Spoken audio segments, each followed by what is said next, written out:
Hi hello friends, welcome back to my channel. అందరూ బాగున్నారా friends? నేనైతే చాలా బాగున్నాను. దివ్యారాం వ్లాగ్స్ని సబ్స్క్రైబ్ చేసుకోండి ఫ్రెండ్స్. నేను ఇప్పుడు గుత్తి వంకాయ కర్రీ సింపుల్గా టేస్టీగా ఎలా తయారు చేయాలో చూపిస్తాను చూడండి ఫ్రెండ్స్. దానికోసం మసాలా అయితే ఇలా అన్నీ ఫ్రై చేసుకొని పక్క తీసుకుంటున్నాను. పల్లీలు, ధనియాలు, ఇంకా మసాలాలు, నువ్వులు, ఎండు కొబ్బరి అన్నీ ఫ్రై చేసి ప్లేట్లో తీసుకున్నాను ఫ్రెండ్స్. అందులోనే మూడు ఎండుమిర్చి కూడా అందులో వేసుకోవాలి ఫ్రెండ్స్.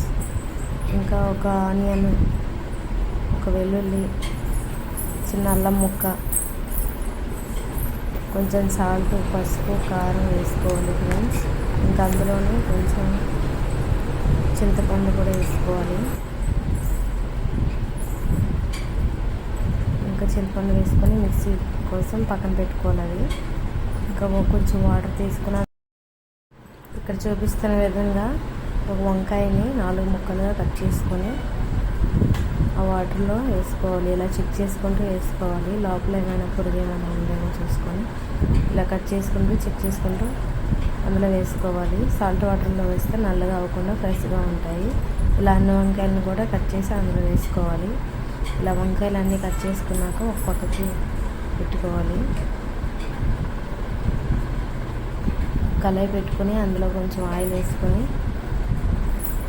ఈ వంకాయ ముక్కలు నీరంతా పిండేసి వంకాయలను ఆయిల్లో వేసి ఫ్రై చేయాలి. ఇలా వంకాయలన్నీ ఆయిల్లో వేసేసి మూత పెట్టేస్తే ఇంకా ఫ్రై అయిపోతాయి. ఇలా ఫ్రై చేసుకోవాలి. ఇలా ఫ్రై చేసుకున్న ఈ మసాలాలన్నీ మిక్సీ వేయించుకొని పేస్ట్ చేసి పక్కన పెట్టుకోవాలి. ఇంకా ఈ వంకాయలు అయితే ఫ్రై అయిపోయాయి. ఇవి తీసుకొని ఇప్పుడు ఇట్లా పక్కన పెట్టుకోవాలి.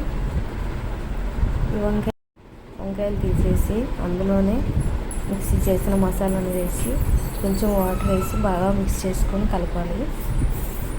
కొంచెం వాటర్ వేసి బాగా కలుపుకోవాలి, లేదంటే అడుగంటేస్తుంది.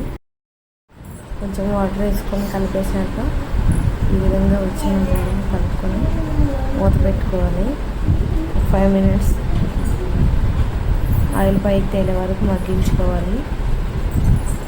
ఇలా ఆయిల్ పైకి తేలాక అందులోనే కొంచెం కరివేపాకు, ఇంకా ఫ్రై చేసిన వంకాయ ముక్కలు వేసుకొని కలుపుకోవాలి.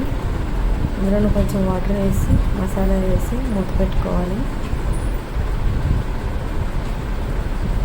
ఇలా మూత పెట్టి ఒక 5 minutes 10 minutes మగ్గిస్తే సరిపోతుంది. ఇంకా గుత్తి వంకాయ కర్రీ టేస్టీగా రెడీ అయిపోయినట్టేనండి.